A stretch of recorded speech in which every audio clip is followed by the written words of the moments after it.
Maligayang pagbabalik mga kasolid, breaking news, pambato ng Pinoy, kinuha na ng Kameda promotion. Cuadro Alas, merong pahayag. Pahayag ni Cuadro Alas, it's my boy, inulahan ng samot-saring komento. Yan ang ating mga pag-uusapan, pero bago yan mga kasolid, pa-like, pa-share, at pa-subscribe na rin ng ating video.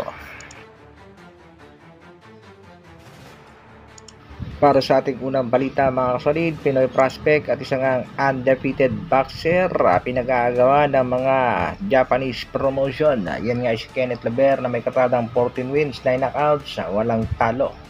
Kitang-kita ang improvement kay Lover dahil sa laban niya kay Heno at Yang, unanimous decision, pero pagdating kay Decano Rudo at Keita Kurihara, panalo nga si Lover sa unang round via knockout.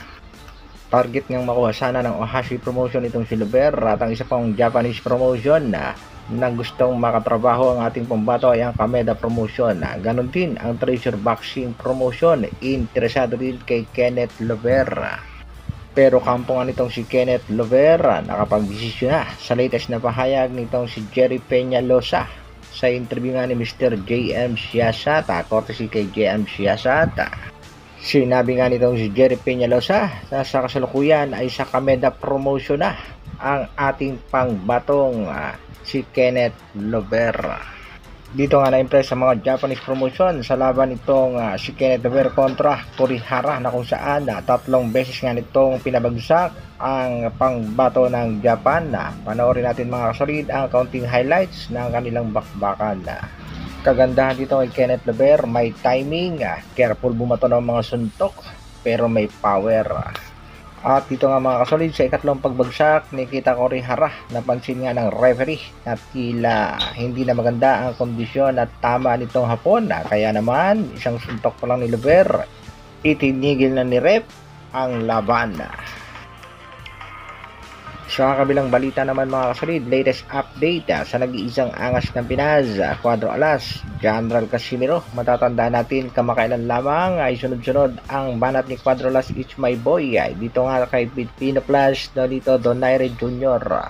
Makakatakbo ka kaya sa akin, The Plus, mabilis ka pa kaya? Casimiro versus Donaire in Manila. The Plus, mabilis ka pa ba or mahina ka na? At kung mabilis ka pa, let's go. Yan nga isa sa mga paghahamon ni Cuadro Alas, it's my boy. Inula naman ang komento ang latest post ni Cuadro Alas, it's my boy. Wag kang matakot sa kalaban. Doon ka matatakot sa nagpapanggap na kakampi. Kaya komento ng mga netizen, tama yan idol, never ka iiwan ng kapatid mo kahit siya ang laban. Huwag magtiwala sa mga nagbabait-baitan lang na inaatay kang bumagsak. Solid Casimiro Brothers. Kantyaw naman ng isang netizen, huwag kang matakot sa kalaban, doon tayo matakot sa timbangan, baka ma-overweight na naman. At ayon ba sa isang netizen mga kasolid, if Casimiro have a good promoter, his name will be the top famous of boxing career. Agaw atensyon din ang sinabi naman ng isang tagahanga. Nakakapanghinayang ang daming malalaking laban ang di natuloy, sayang dapat nagtatanong sa may alam. At ayon pa nga sa ilang boxing fans mga kasolid, kung sakaling babalik ang angas ng Pinas sa poder ng Treasure Boxing promotion, na posibleng makasa ang laban ni angas ng Pinas dito sa undefeated knockout artist na si Subaru Murata na may katadang 10 wins, 10 knockouts. Ito nga ang tumalo kay Yukinori Oguni via technical knockout. Marami rin ang nagsasabi kung nasa tama at magandang kondisyon ang angas ng Pinas at kayang-kaya nitong talunin ang undefeated boxer ng Japan na si Murata. Tulad ng ginawa nito kay Saul Sanchez na walang kahirap-hirap na tinalo lang ng nag-iisang angas ng Pinas. Kaya abangan natin mga kasolid kung sakaling babalik pa ba ang angas ng Pinas sa Treasure Boxing promotion. Bagamat marami ang haters ng nag-iisang angas ng Pinas, marami pa rin boxing fans na naghihintay na muli itong lumaban. Hanggang dito na lang muna mga kasolid. Maraming salamat sa patuloy na pagsuporta at panonood. Mabuhay, Dr. Alvin Vlogs. Bra!